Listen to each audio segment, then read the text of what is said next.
In this video, I'm going to show you how to teach text structures to help students understand nonfiction texts more easily and remember more of what they read.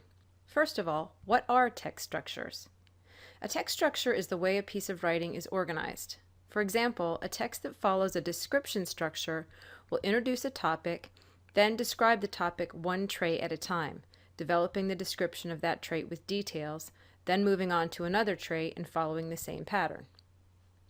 An article about cats, for example, might start with a description of their physical appearance, adding details about their fur, their size, and maybe even their tongue. It might then move on to talk about their habitat, both domestic and wild, and maybe their diet, and so on and so forth. So if a student has been taught to recognize a description when she sees it, she'll get that text structure set up right away in her mind, except that it'll start out pretty much blank. With the framework in mind, she can start plugging things in as she reads. Because she knows to expect the information to be laid out in a predictable structure, with traits being introduced, then being fleshed out by details, she'll read the piece more strategically, and research shows she'll actually remember more of it later. Here's another example. A text that follows an argument structure will begin with a claim. That claim will be followed by several reasons, each one supported with some kind of evidence. At some point in the argument, a counterclaim will probably be introduced, and the author will refute it. Finally, a concluding statement will be given. Again, if our student can be taught to recognize when she's reading a text structured like an argument, her brain will be primed to seek out the claim. Then she'll be looking for the various reasons and the evidence to support each one. Knowing that a counterclaim is probably in there somewhere, she'll keep that spot empty and waiting until she finds it. And she'll be looking for the refutation too. Later on, when asked to recall what was in the text, she'll recall the structure, and this will help her remember more information from the text. Basically, the more we can teach our students to recognize the framework that texts are built on, the easier it's going to be for their brains to process those texts in a strategic way. So if you're a science, history, or social studies teacher, you're probably thinking, don't students learn about this in English class? The answer is yes, they do.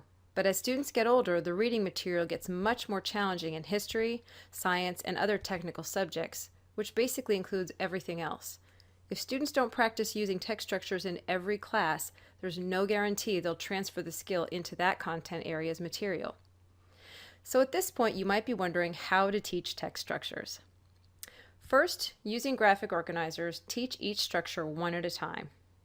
You can do this by showing students a given structure, then demonstrate how you fill it out as you read a text that's built on that structure.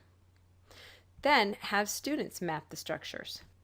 Give students their own passages and have them work in pairs to map out the structure themselves. After students have studied one structure, add more structures one at a time. Experts often recommend that you start with the simpler structures like description and sequence, and then move on to more complex ones like comparison, cause and effect, and problem solution. These are the 5 most common text structures, but I'm adding the argument structure as well, since so many students will use this to develop writing pieces in the later grades.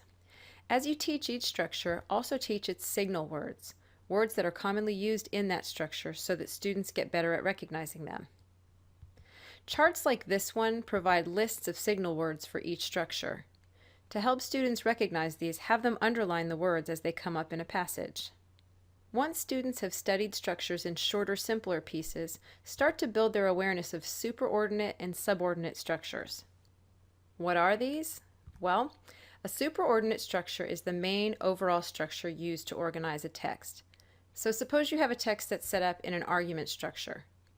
That's the superordinate structure of the piece. But suppose for the first reason, the writer gives a detailed description of something. They have actually plugged a descriptive structure right into the larger argument structure. So that would be the subordinate structure. As students progress toward longer, more complex texts, it's vital for them to be able to determine both the larger superordinate structure and the smaller subordinate structures that further develop the concepts in the text. Finally, use common terms as a whole staff. If all the teachers in your building talk about text structures every time they engage students in reading, students will learn them that much better, and they'll understand that the structures can be applied to any kind of nonfiction reading, not just the text they encounter in English class.